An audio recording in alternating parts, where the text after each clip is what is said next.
Welcome to Entanglement Radio, transcendent talk for the conscious mind. Join us for inspiring conversations with visionaries in spiritual science, new thought, and conscious healing. Explore the potential and infinite possibilities of what it means to be human with some of the best guests in radio. At Entanglement Radio, it is all connected. Now, here is your host, Angela Levesque, on the Om Times Radio Network. Good day and welcome. You're listening to Entanglement Radio with Angela Levesque right here on Om Times Radio. I'm coming to you live this beautiful day from the foothills of the Rocky Mountains here in Boise, Idaho. I have a very great show for you today about healing and understanding how old stories can get stuck in our bodies and in our energy field, and how we can just better communicate and understand that communication between our mind, body, and spirit, and use that for our own healing potential. So we are speaking today with Jeannine Wiest, and we are talking about the subject of her book, The Alchemy of Self-Healing, a revolutionary 30-day plan to change how you relate to your body and health. So very exciting. Next week, we have Nina Lesowitz, and we are talking about the secrets of gratitude and the science of contentment. And she has done a lot of study into that and what she has learned from a spiritual perspective and what she has learned from a scientific perspective. So that will be a great show for you coming up next week. You need to get a hold of me, the host, Angela Levesque, at any time during the week. You can email me at angela@hestiahealth.com.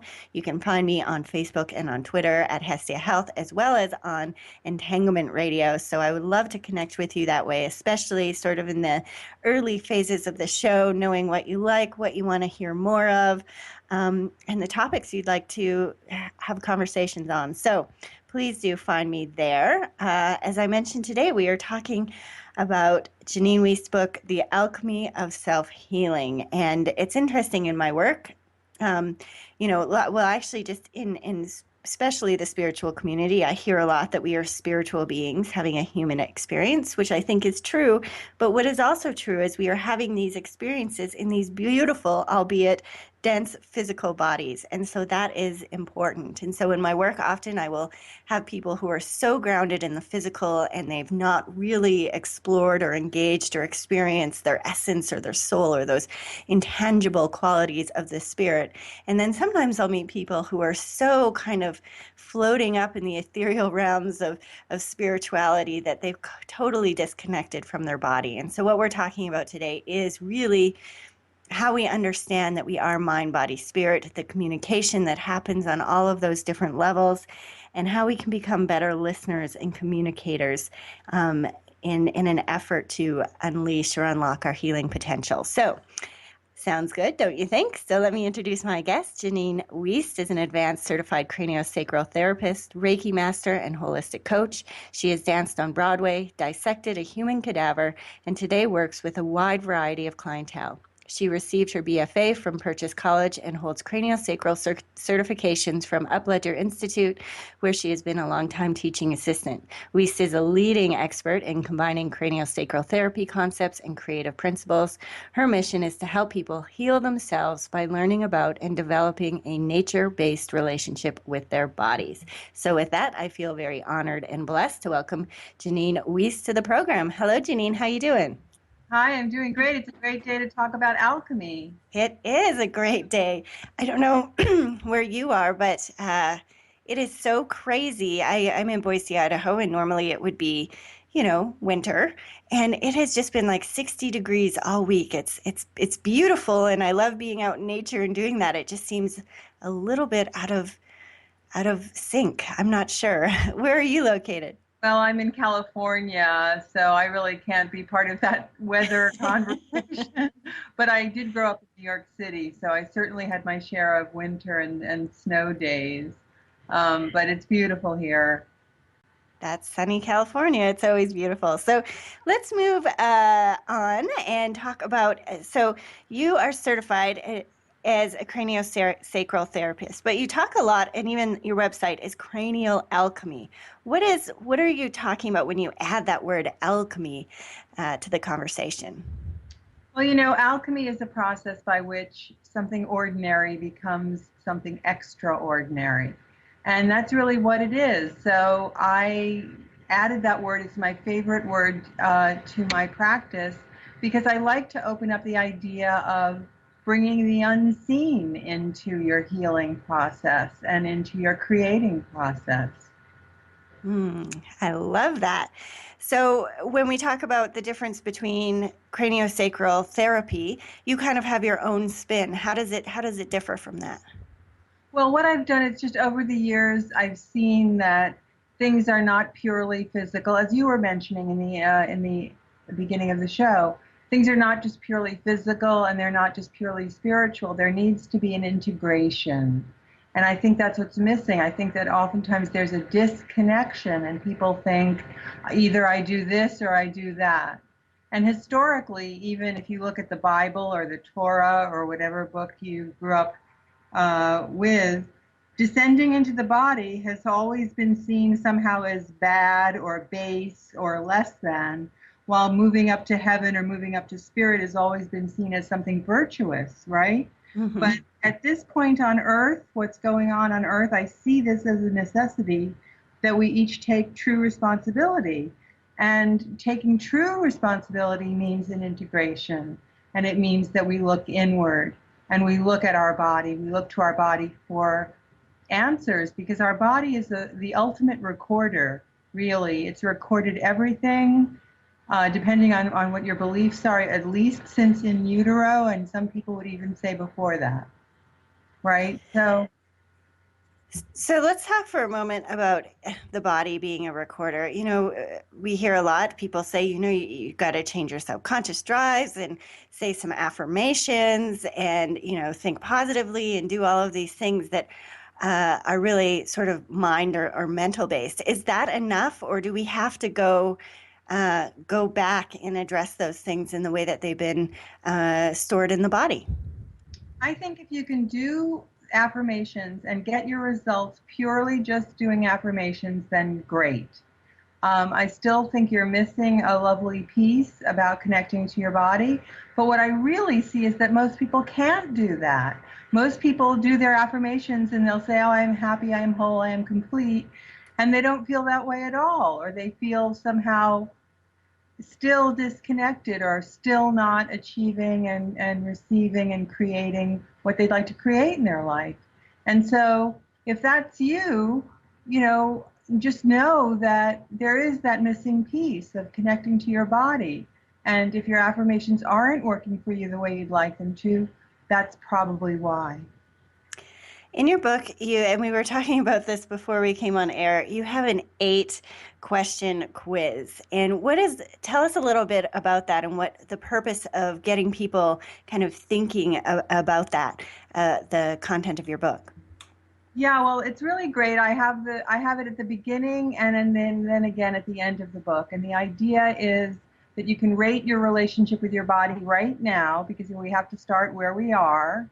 And so you start with the 8-question quiz and you see where you are. Then you work through the book, which is very practical and very user-friendly.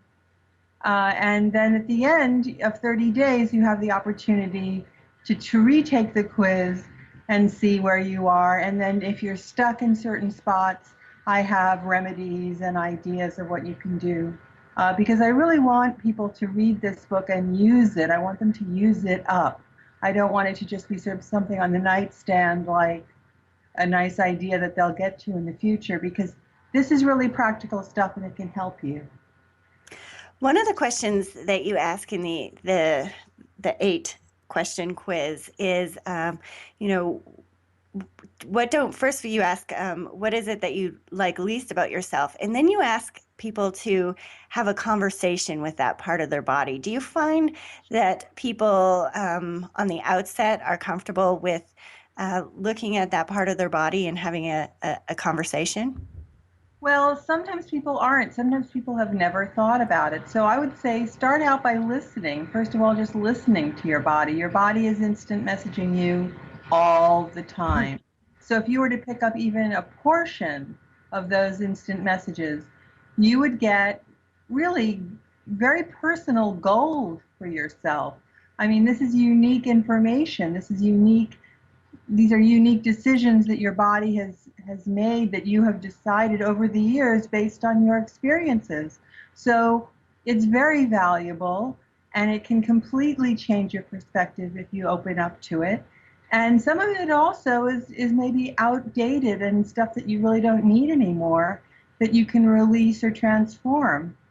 So yeah, absolutely. Once you decide, you define what part of your body you love without condition, which is the first question in the quiz, which a lot of people get stuck on.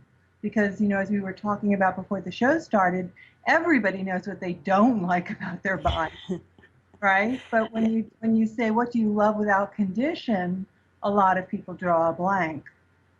It's interesting because if you would have asked me that question, I don't know, when I was a teenager or in my 20s, 100% I would have said my shoulders. I used to love my shoulders. And it's interesting that when you asked that question, I kind of went to my shoulders and I thought, no, now my shoulders are actually one of my biggest problem areas because I carry so much tension and strain and, just part of that is energetic, but part of that is just being on my computer and doing so much writing. And it's interesting. That was a kind of eye-opening for me to realize that I used to just love my shoulders. I don't know what it was about them, but I loved them. And then now all of a sudden I was like, oh my goodness, I would never say that because they are such a kind of a problem area for me now, just because of the sheer amount of stuff that I carry there. So, I want to hear your response on that, but I know that we are coming up on a break here, so I want to give you the opportunity to respond as well. When we get back, I want to talk about touchstones and this idea of doing inner reconnaissance, because I think that is really important. And I actually did your little audio thing on your website several times, and I also did it with my husband, so I have some things to remark on that as well. So we are talking here with Jeannine Wiest on her book, The Alchemy of Self-Healing, on Entanglement Radio. We'll be right back.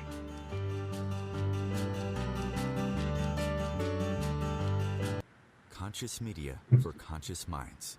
Om Times. The Conscious Parenting Radio Show provides inspiration and resources for loving, empowering, and respecting your children and yourself. Join me, Timothy, every Monday at 7 p.m. Eastern Time as we consciously explore proven ways of living together in happiness, health, and harmony. Host your show on IOM FM, the radio network of Om Times Media, one of the more recognized brand names in the conscious community, and is backed by the extensive marketing reach of Om Times. Hosting a show on IOM FM immediately connects you with our extensive dedicated community. The number one reason girls drop out of school in sub-Saharan Africa is lack of access to feminine hygiene products. The Pads for Schoolgirls Project, an outreach of Humanity Healing International, is changing this paradigm by setting up sewing programs at schools, teaching girls a vocational skill, while producing the reusable pads that help keep them attending classes. The girls pay it forward by making and giving pad kits to other girls in need. To learn more, visit humanityhealing.org. Humanity Healing is where your heart is. Hi, this is Angela Levesque, host of Entanglement Radio. Join me Wednesdays at 12 p.m. Eastern for inspiring conversations with visionaries in spiritual science and conscious healing. Entanglement Radio, Wednesdays at 12 p.m. Eastern. Transcendent talk for the conscious mind. Bringing you the best of the conscious minds in the world. Om Times Radio, your conscious lifestyle on steroids. All right, we are back here on Entanglement Radio on iom.fm. My guest today is Jeannine Wiest, and we are talking about the subject of her book, The Alchemy of Self-Healing. So, Jeannine, before the break, I was talking about how my view of my body has shifted from when I was, a teenager to an adult to from being my shoulders to thinking my shoulders are one of my most problem areas. Do you think that's a common thing that things shift, or do you think that things get stuck in the body and then they kind of just stay there? I think, I would say yes to both of those. And I would also say maybe it might be time to be friends with your shoulders again. Because if your shoulders held such importance for you when you were younger and you were in love with them, that means there's something there that's still there that's just been covered up with, as you say, working on the computer and just life. Life happens. But just tuning in and listening to your shoulders right now, within the next week or so, might give you an opportunity to bring them sort of back online in terms of being a supporter of you, because let's face it, they've served you well. And just imagine what you were talking about before the break. Just imagine if your shoulders were listening, because they are. But just imagine for a second if you were your shoulders and you'd hear how, oh, one time she really liked me and now she doesn't. She sees me as a problem. That's kind of self-defeating and sad in a way. So let's Yes. switch that. I say let's change it, and you can change it in an instant. And that was an interesting point in your book, is not only, what your body is saying to you, but what you're saying to your body and the language that you use. And I think that's a really important point, is in listening to that. And it's funny, as in tune as sometimes I think I am, I didn't catch that. And the thing is, we all have that. And the fact is that you are in tune. So just imagine somebody who isn't as in tune as you are, how many messages they're giving to their body about, oh, you're less than, or oh, this damn ankle always holding me back, or, all of this negative self-talk really adds up. And it's a weight. It becomes a physical issue in your body if you keep it up over time. So let's talk about inner reconnaissance. When I first read that, I kept saying, in my brain, it kept reading it as Renaissance. And I thought, oh, that's kind of beautiful and poetic too, though, creating this new self, kind of reinventing. But that works. So let's talk. What exactly, when you say doing some inner reconnaissance, what are you talking about? Well, I look at reconnaissance as getting the lay of the land, right? You usually think of it like an aerial view, looking down at the terrain and seeing what's going on, where the mountains are, where the valleys are, where there's water, where there's drought. And so that's exactly what we're doing when we're zooming in and we're doing a meditation or an inquiry like the one I have up on my website that you were saying you did. What you're seeing, how you're seeing yourself. And so, if you get to the place where you can actually travel and get quiet, travel inside your body and look around with a really soft pair of compassionate eyes, not, oh, look, there's that dumb shoulder again, and there's my clavicle, oh, no good, but really just within a soft inquiry, a soft sort of questioning curiosity. What's there? It feels kind of dark there. Gee, that feels stuck. Oh, that feels kind of good around my abdomen. Or, if you're able to experiment with those ideas of taking actual responsibility for looking around your body and feeling how it is feeling, that's really a powerful place to be, because then you get to be in charge and you're not looking for external support or external experts to tell you what's going on with you. I mean, who better than you to be your own expert? I have a question about that, and I've found that this happens a lot when I'm taken through meditations where I'm kind of scanning my body, and that often I have a really hard time scanning my body, but what I can see is sort of an avatar of my body in the third eye, and so I can scan that avatar and be able to see, experience those things that you were just saying, but I have a hard time kind of taking that avatar and putting it back into my body and feeling my body. Is that the ultimate goal, is to get myself out of having that projection and seeing the projection, or is that another way to have that experience? I think it's another way to have the experience, and only you can know if you're reaping the rewards of those kinds of inquiries with the avatar situation. Certainly, it sounds to me that might very well be a workable model for you. But I think in the book I talk about one guy who absolutely could not quiet himself down enough to do this work. But then he, those guys you see on TV, on YouTube, where they have these wingsuits and people glide off mountains and it looks like very dangerous but beautiful. Yeah. He apparently does that work in life. And so he was able to see himself whooshing around in a wingsuit inside his body. And that's what he was able to do. Now, I talk about doing things slowly and quietly. And he was doing things quickly and kind of dangerously. But that's also who he was. That's his energy signature. So that worked for him. And the avatar piece may very well be working for you. You would have to tell me.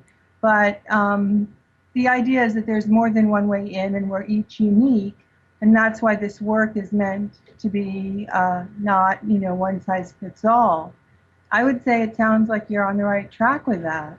And I'm glad that you said that and gave that example of the glider, because I think that sometimes, people get stuck with how it comes up, and then that kind of takes them out of the moment, out of the experience. So I want to move on and talk about touchstones, because I think that that's a really interesting concept as well. What are touchstones, and how do we find them?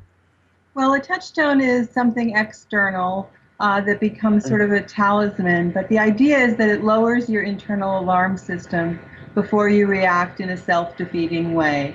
And we all get triggered, but the idea is that hopefully the more we do our internal work, we get triggered less and less, and we're able to sort of stay in a more neutral, at the ready state, ready to respond in a variety of ways, not feeling triggered like, oh my God, I have to do this. This requires only this response.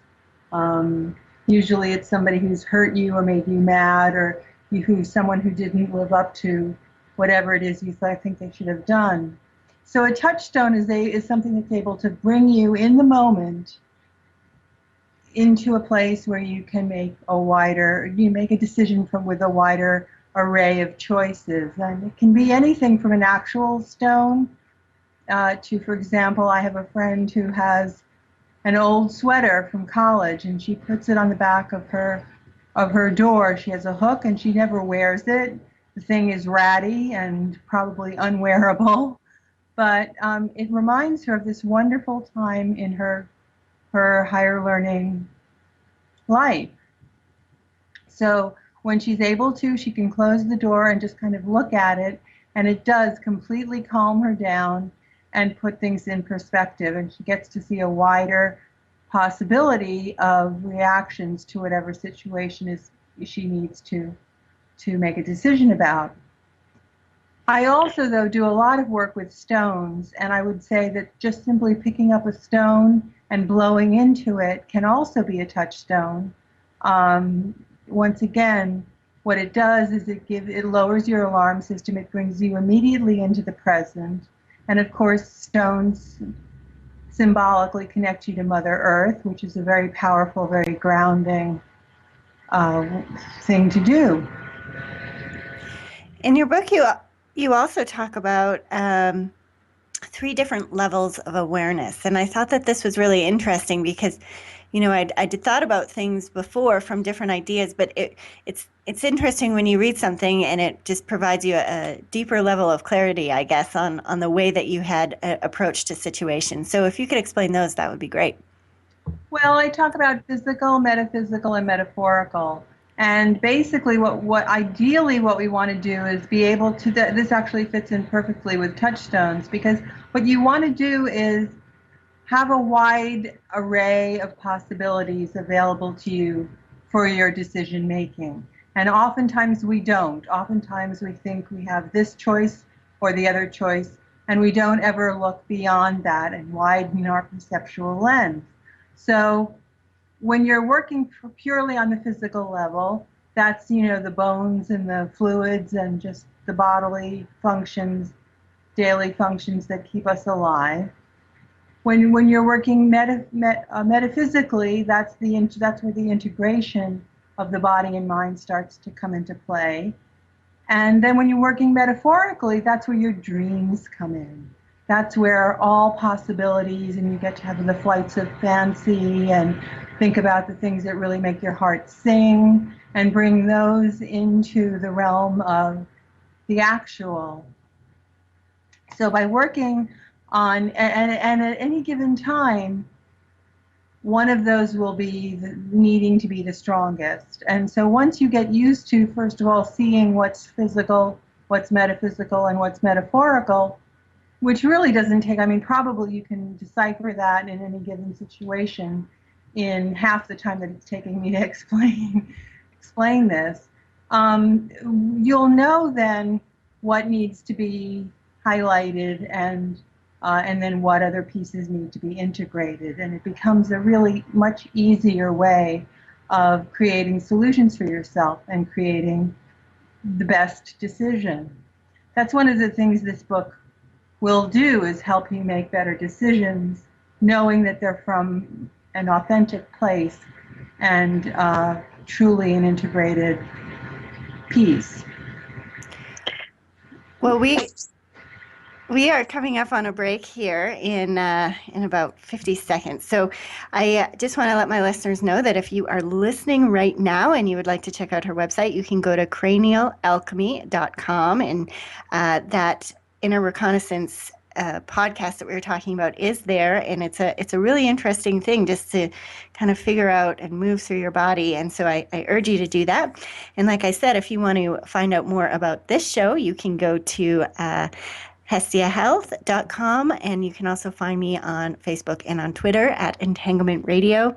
Coming up next, I want to talk about energy signatures, how we better decipher what is our own energy and what is picking up from energy of other people, and then get into some of the concepts of pressure, no pressure, as well as what is direction of ease. So we'll do that all and more when we return here on Entanglement Radio with Angela Levesque, right here on Om Times Radio.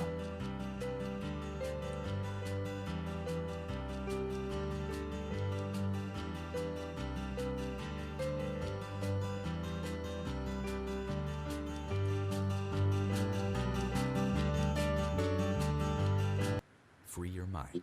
Expand your soul. Om Times Radio. IOM FM. Hi, my name is Monica and I'm the host of Co-Creating Now. Give yourself an opportunity to connect with your all-knowing higher self and manifest joy, love and peace together every Tuesday, 11 a.m. Eastern. Being a radio host on IOM FM allows you to build your show on a rich platform with the power of the internet to fulfill your outreach goals and connect with a very specialized and global online audience, unlimited by time and distance. Om Times Radio will provide you with web relevance, a recognizable conscious brand, and with the standard of excellence that has accompanied every single Om Times endeavor. Host your show with Om Times Radio Network. What if business could be fun? What if business is the adventure of living? What are you choosing? Where do you do business that makes it easier, more fun, or more joyful for you? We'd love to see where you do business. Connect with us on Instagram at Joy of Business or Twitter at Joy of Business, and share your pictures with hashtags BusinessDoneWhere and Joy of Business. Let's change the world with business. Radio Namaste leads you down the yellow brick road into portals of consciousness with the blue collar goddess as your host. Interviews with humans who could be famous or just popular, and answers to everything are on the agenda. Tune into Om Times Radio and drop in on Thursdays at 3 Eastern. It's a different brand of enlightenment. The future of internet radio is here. Om Times Radio. IOM FM.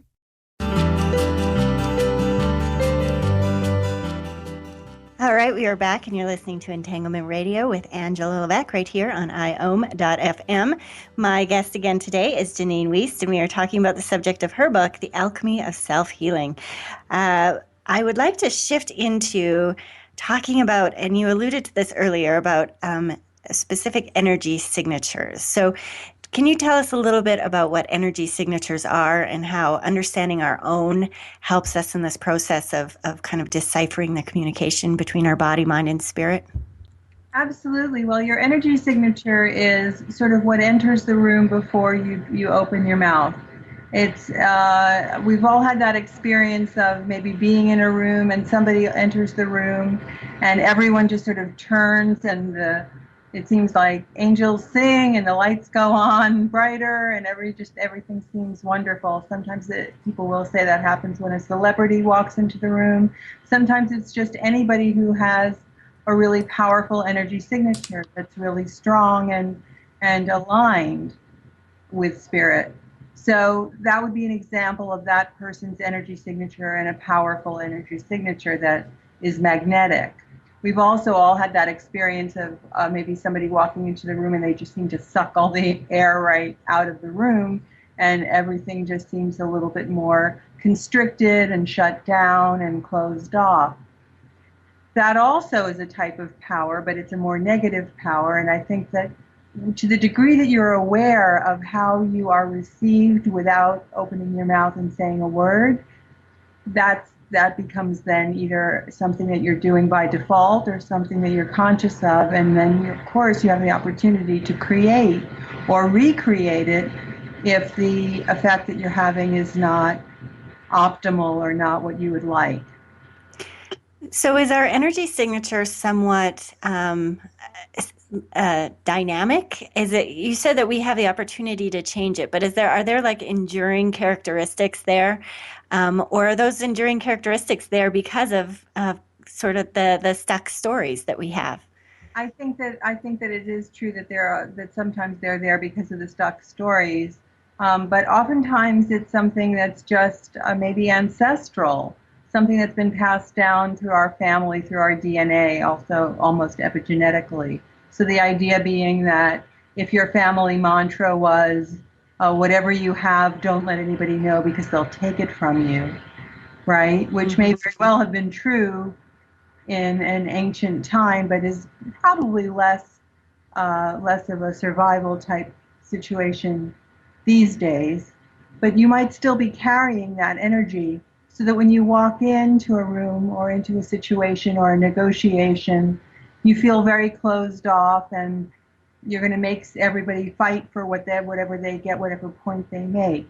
So that could come across in your energy signature as someone who is not kinetic and not open and not like the first energy signature I described, where somebody walks into the room and angels sing and everybody's drawn to them. And that can be detrimental. I mean, knowledge is power, but it's about your luminous energy field goes out about a foot all around you, and it's in a torus shape, which is sort of like an egg, a beautiful egg shape. So that's your personal space, and that's the area where your energy is emanating the most powerfully, the most strongly, and people are picking up on that. So, and another example of an energy signature would be someone who's very deliberate, very slow moving, deliberate motions, where you might feel a little calmer around them because they're not flitting from place to place and their eyes are direct and their gaze is directly on you. So there are all different kinds of energy signatures and everybody has a unique one. The question is, is it serving you? And once you're able to identify whether it's serving you, yes, of course you can change it, modify it. Partially, sometimes people do have to do ancestral work in order to get those old stories that go way, way, way back that weren't ever really yours.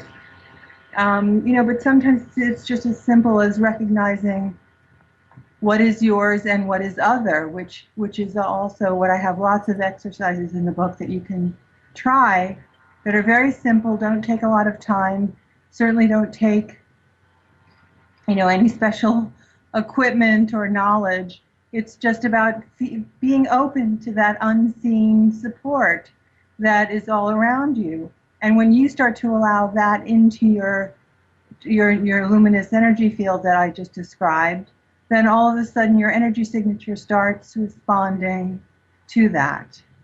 So it becomes a lovely give and take. Well, I have a question. So if somebody can have that level of awareness where, they're scanning their luminous body and they can see that energy's stuck there, how do they know what that story is? How are they able to tell that this is maybe ancestral energy or this is from a trauma that I had experienced as a young child? How do they uncover what those stories are? Well, that's why I wrote the book, because people would come to me and think I had the answers when really I was reading their body and working with them and facilitating. So I think experts like such as myself, such as you, are people who can give you extra added support if you need it. But first, there's so much you can do on your own. There's so much, which is why I wrote the book. And one of the things you can do, which I share with people, is when you have a question like that, like, gee, I wonder if this is ancestral or if this is something that I created just unknowingly on a subconscious level. Take your hand and place it either across your chest or on your belly, whichever you feel drawn to. And this is a great way of beginning to make connection with your body. So in other words, when you say, what would I do? Ask your body.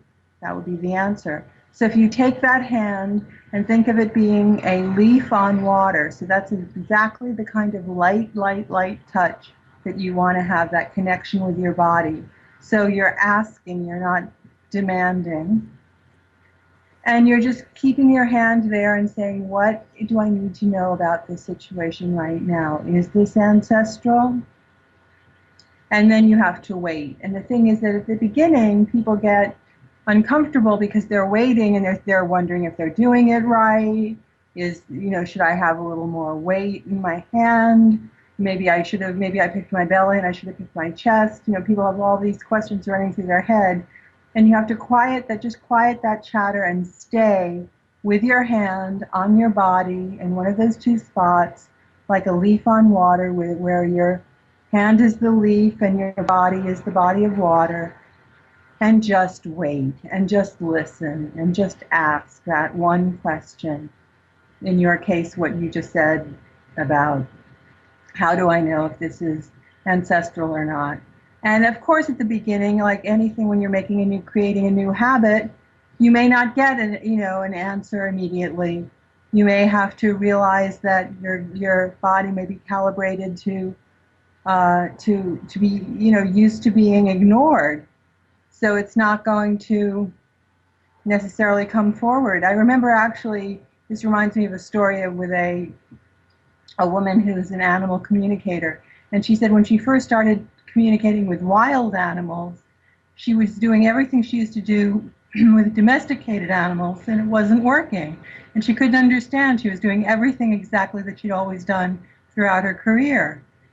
And finally, she was trying to talk to this wild bird. And finally, one day, the bird said, "Why should I talk to you?"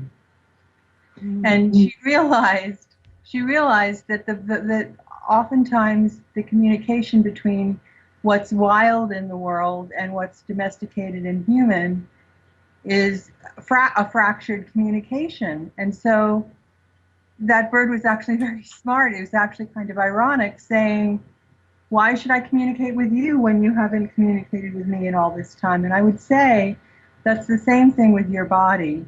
Your body is longing to be heard by you. But it's almost like, think about it as a relationship. It's afraid to show its vulnerability because you've been ignoring it and making it power through so many things. So the minute that you begin to start to ask it questions, you have to give it time to realize that you actually mean it, that you're actually there for it, right? It may very much be like that wild bird, like, "Why should I talk to you? What are you going to do with that information?" So a trust needs to develop.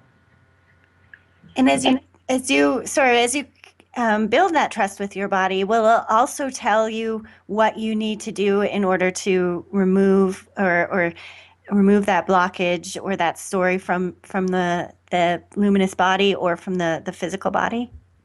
Well, oftentimes, I think that it's almost a question of believing it. If you believe in yourself, then those kinds of magical things will show up. So if you think something is not possible, then it's likely that you're going to have to be hit over the head with a 2x4 to get a certain point. But absolutely, I've seen it over and over again. When you apply yourself and do the inner work, where you think that you absolutely are going to have the answer, how the answer comes to you is different for everybody. I happen to be clairaudient, so I oftentimes will hear things. I have some clients who will hear flashes of things or see flashes of things. Sometimes people will just wake up in the morning and kind of have a new idea, like the light bulb went off. So it's about noticing, and I'm very fond of saying that noticing is healing, and developing a sensory-based relationship with your body is alchemical. And it's why I called the book The Alchemy of Self-Healing. It is, but you have to dive in with both feet. You have to just dive in. I like that. And I really appreciate you saying that you have to know how your body speaks to you and how you pick up. For myself, I just have this really kind of deep inner knowing that comes from outside myself, that I know, or maybe it comes from within myself, but I know it's not my talking mind that's saying, do this. It's more of just this inner knowing that kind of rises up in me. So I appreciate you saying that. So what is one of the ways that you've learned to trust that, right? You've learned to trust that, sometimes even when maybe it might be something that you think wouldn't be the first choice to do, but if it comes from that inner knowing, you will be more likely to try that, right? If you were to try to dissect that and say, well, wait a minute, how do I know that this comes from my inner knowing and da-da-da-da, you can do little hamster wheels for yourself, can't you? So it's about really that trust, and what you just described is a perfect example of that trust that you've developed and what you just know. You're saying you just know. And I think that that's a very powerful place to come from. Well, we are up on our next break. Our next segment is called Bite-Sized Brilliance. So hang in with us, and we will talk about some tools and tips to take all of this great stuff we've been talking about and really make it applicable in your daily life. So we'll do that more here on Entanglement Radio when we return.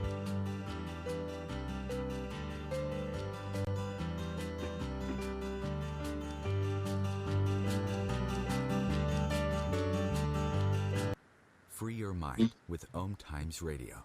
IOM FM.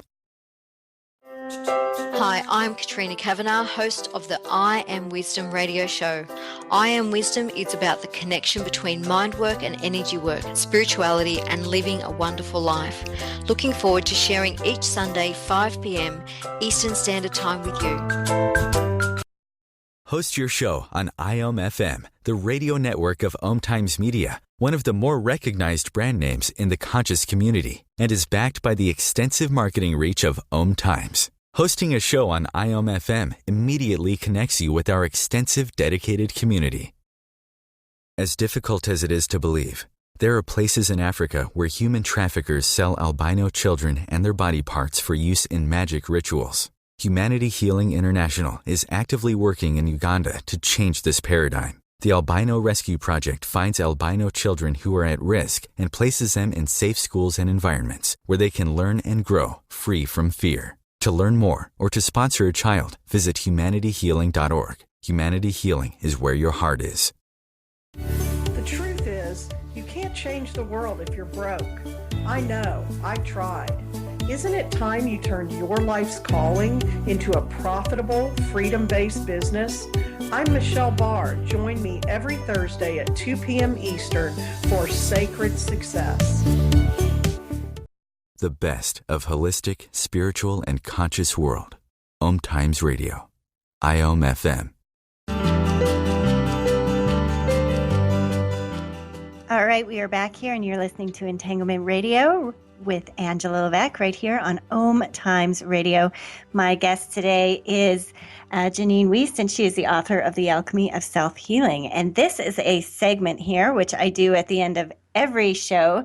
The last segment is called Bite-Sized Brilliance, and this is brought to you by Hestia Health, which is my company, but it's all about getting your inner house in order before you can go and spread your light in the world. So specializes in mind-body awareness, energy healing, and mind-body weight loss.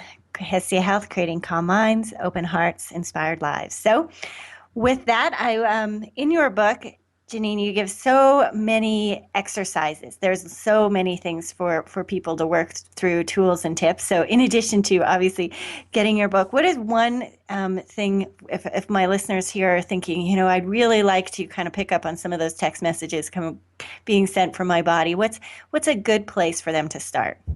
Well, in terms of developing a nature-based relationship with your body, and with the idea that we've been talking about in terms of alchemy being turning something ordinary into something extraordinary, and being able to trust that inner guidance and coming to that place, I would like to just bring up something that usually people, I don't want to say sleepwalk through, but don't think much of, which would be whatever their commute is to work, whether it's if you work from home and you just walk across, the backyard to get to your office, or whether you get on a train or a plane or you drive.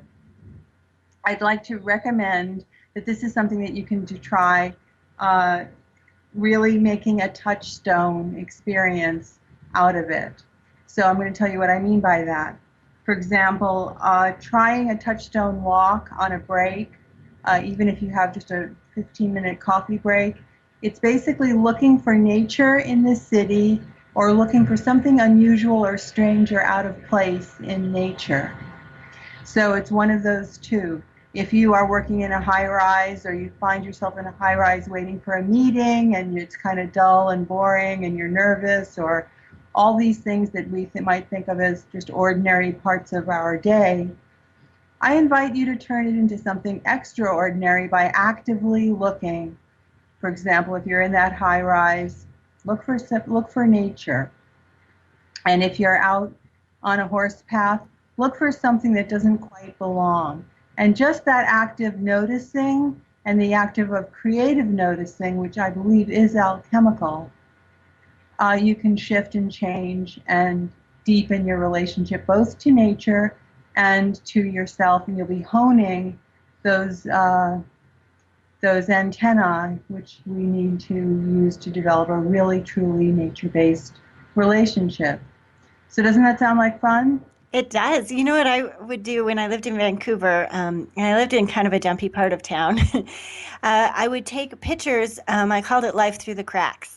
And so I lived in a pretty industrial kind of area, and bus depot and all this stuff. And so I liked to, like you said, take notice of when life found its way up through the concrete. And I thought, there's a little bit, life always finds its way. And it was just a way to kind of get me out of that place of, oh, look at the garbage. And, there's so many kind of ugly things of humanity popping up. But look at life always finds a way. Right. Look, so you're basically actively searching for the beauty.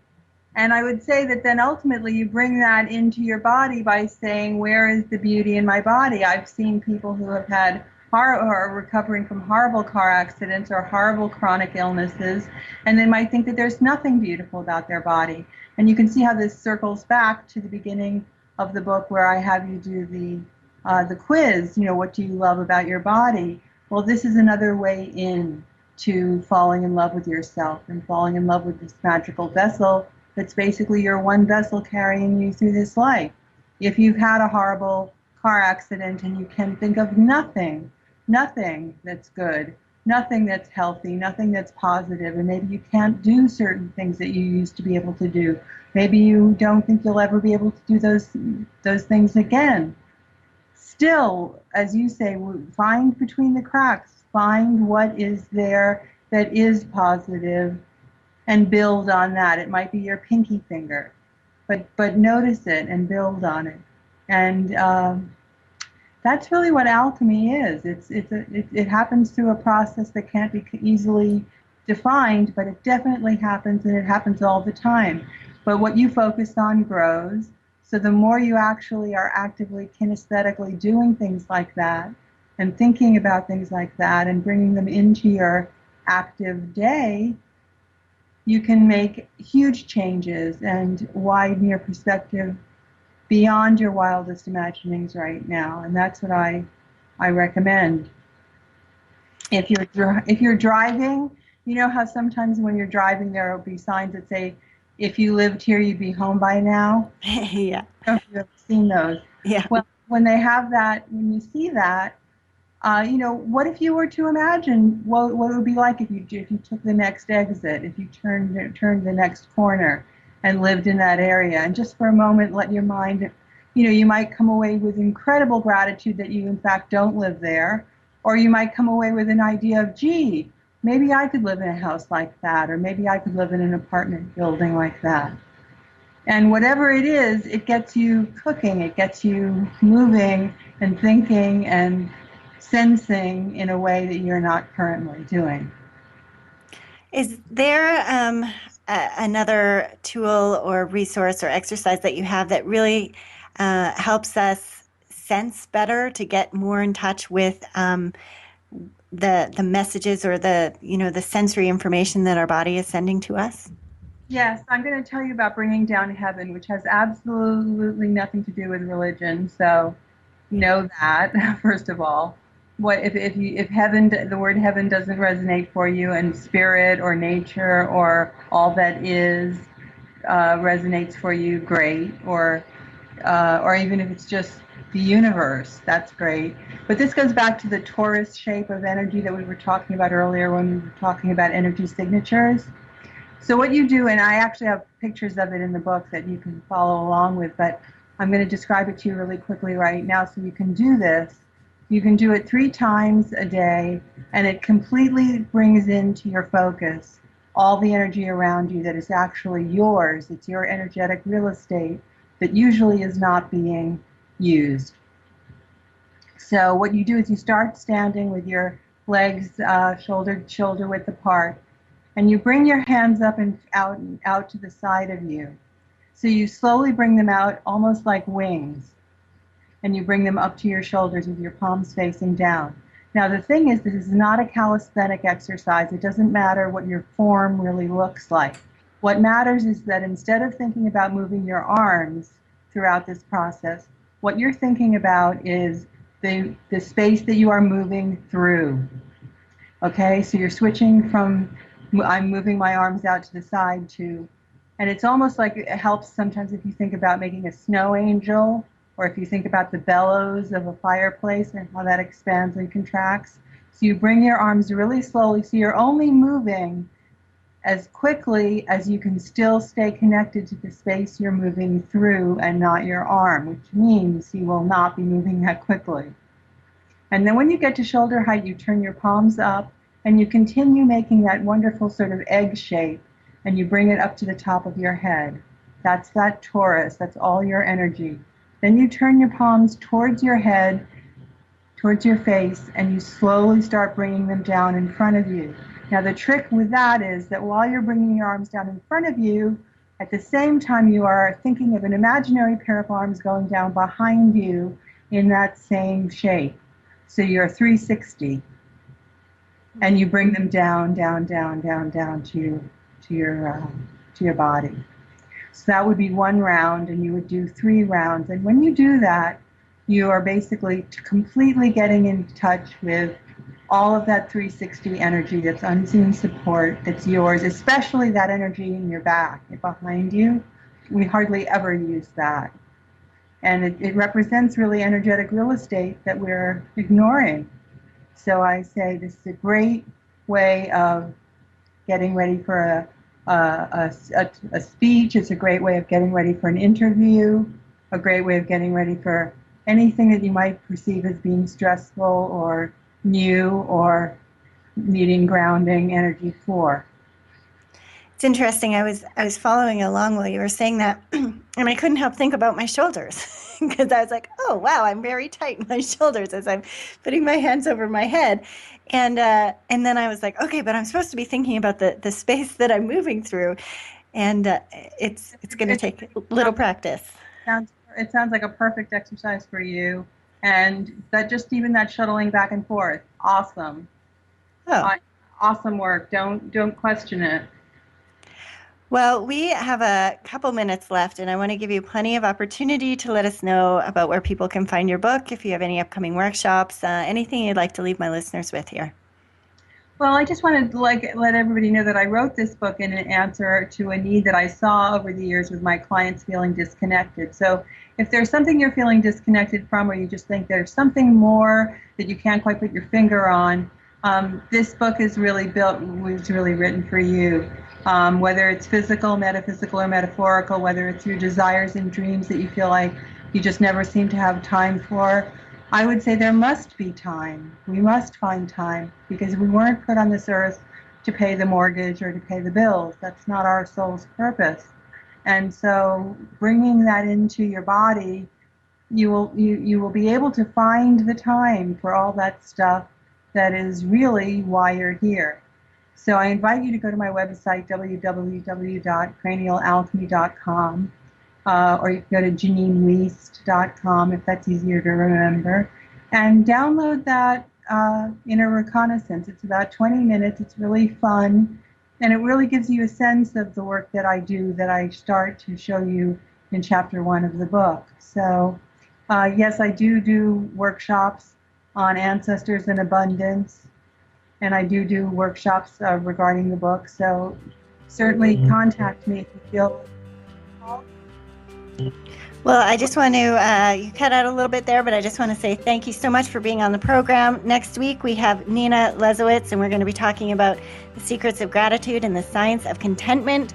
You can hear my show every Wednesday at 12 p.m. Eastern right here on Om Times Radio. And if you need to get a hold of me, you can find me at hestiahealth.com. Find me on Facebook and Twitter. I'd love to connect with you. This is Angela Levesque, sending light and love to you all. I will see you next week.